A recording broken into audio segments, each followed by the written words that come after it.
Hey guys, coming to you live from Maywood Karate. Just doing some cleaning, some weekly cleaning, keep our dojo fresh, so hopefully we can get back sooner rather than later, safely of course. Looking at our Focus Master here, I just wanted to show you guys a couple of quick techniques while I'm here. We're gonna work on roundhouse kick and transitioning into hook kick. We'll go from there, all right?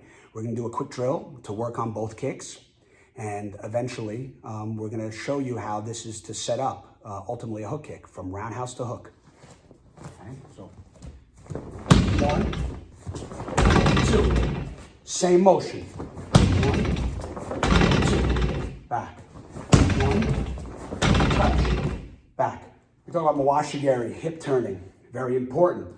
Seeing a target now, because we don't have a lot of targets at home virtually, it's hard to see where you're turning your body and the angle goes, where your foot's actually hitting. So again, if I don't turn my hip and I just try to turn my foot, kind of get stuff like so, and I can't do a roundhouse kick.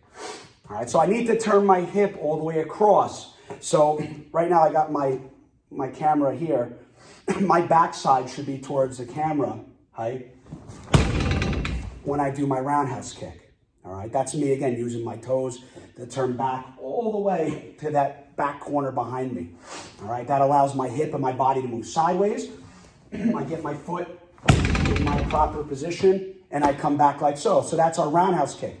All right, now, again, hip turning, toe turning, pointing our toes down, hitting with this type of shield or pad, excuse me. You want to use the instep.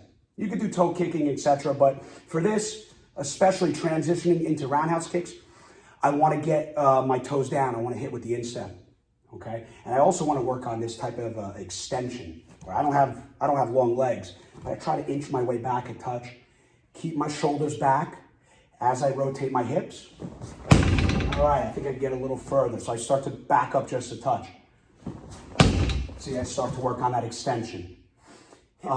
Again, hips stay back, shoulders over the hips. Working on quick, not for power, extension on my roundhouse kick. Okay? Now, next thing we're gonna go over is hook kicks. Okay? And then I'm gonna show you how we transition from roundhouse kick to hook kick, talking about foot positioning, our shoulders back for balance, and how we want to mimic that motion to set up the hook kick. Okay, so now hook kick, I'm going to stand right about like so in the middle of these two pads.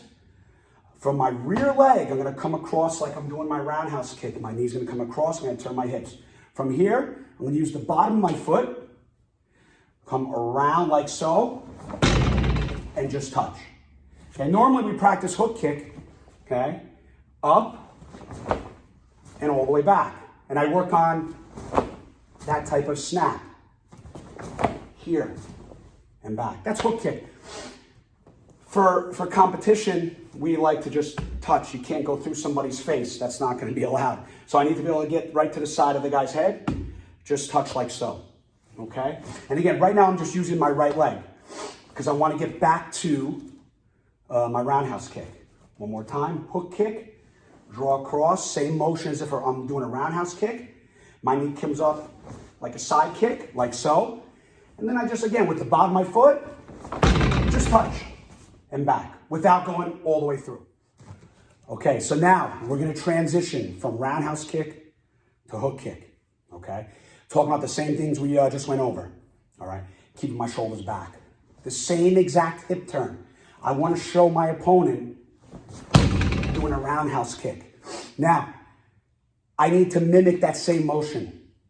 All right, so I'd show my opponent roundhouse 1, hook kick, same turn, 2, like so.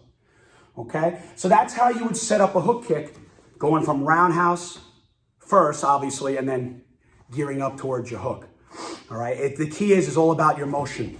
Showing this turn here, okay? Same turn, then here comes the hook kick. All right, so that's a way to start working from roundhouse to hook. And again, working on technique to set up your opponent. If you want to create openings, you got to have good motion. If you have good motion, We could do a lot more than just this. This is just one little thing I wanted to show you guys today. All right.